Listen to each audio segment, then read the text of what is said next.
Hi all, ಇದು Tuesday mini vlog. ಈವ್ನಿಂಗಿಂದ ವ್ಲಾಗ್ನ ಸ್ಟಾರ್ಟ್ ಮಾಡಿದ್ದೀನಿ. ನೈಟ್ ಡಿನ್ನರ್ಗೆ ಡಾಬಾ ಸ್ಟೈಲ್ ಎಗ್ ಕರಿ ಮತ್ತು ಚಪಾತಿ ಮಾಡ್ಕೊಳ್ಳೋಣ ಅಂತ ಎಲ್ಲ ರೆಡಿ ಮಾಡ್ಕೊಳ್ತಾ ಇದ್ದೀನಿ. 4 ಮೊಟ್ಟೆನ ಬೇಯಲಿಕ್ಕೆ ಇಟ್ಟಿದ್ದೀನಿ. ಚಪಾತಿ ಇಟ್ಟು ಕಲಿಸ್ಕೊಂಡೆ. ಮೊಟ್ಟೆ ಬೇಯೋಷ್ಟರಲ್ಲಿ ಮಸಾಲೆ ರೆಡಿ ಮಾಡ್ಕೊಳ್ತಾ ಇದ್ದೀನಿ. ಹಸಿಮೆಣಸಿನ್ಕಾಯಿ, ಬೆಳ್ಳುಳ್ಳಿ, ಈರುಳ್ಳಿ, ಚಕ್ಕೆ, ಲವಂಗ, ಏಲಕ್ಕಿ, ಕಾಳುಮೆಣಸು, ಸ್ವಲ್ಪ ಗಸಗಸೆ, 1 ಮೀಡಿಯಮ್ ಸೈಜ್ ಟೊಮಾಟೊ ಮತ್ತು ಸ್ವಲ್ಪ ಕೊತ್ತಂಬರಿ ಸೊಪ್ಪನ್ನು ಹಾಕ್ಕೊಂಡು ರುಬ್ಕೊಳ್ತಾ ಇದ್ದೀನಿ.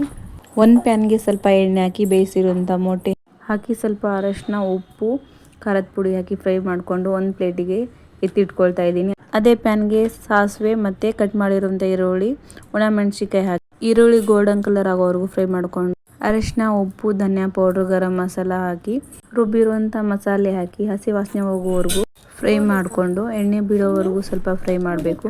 ನಂತರ ಸ್ವಲ್ಪ ನೀರು ಹಾಕಿ ಬೇಯಿಸಿರುವಂಥ ಮೊಟ್ಟೆ ಹಾಕಿ ಸ್ವಲ್ಪ ಹೊತ್ತು ಕುದಿಸ್ಕೊಂಡ್ರೆ dhaba style egg curry ready ಆಗುತ್ತೆ. ಕೊನೆಯಲ್ಲಿ ಸ್ವಲ್ಪ ಕೊತ್ತಂಬರಿ ಸೊಪ್ಪು ಇಲ್ಲಾಂದರೆ ಕಸ್ತೂರಿ ಮೇಥಿನ ಹಾಕ್ಕೊಂಡ್ರೆ ಎಗ್ ಕರಿ ರೆಡಿ ಆಗಿಬಿಡುತ್ತೆ. ಹಾಗೆ ಚಪಾತಿನೂ ಕೂಡ ಮಾಡಿಕೊಂಡೆ, ಚಪಾತಿನೂ ರೆಡಿ ಆಯಿತು. ಇದರ ಜೊತೆಗೆ ವೈಟ್ ರೈಸ್ನ ಮಾಡ್ಕೊಂಡಿದ್ದೆ.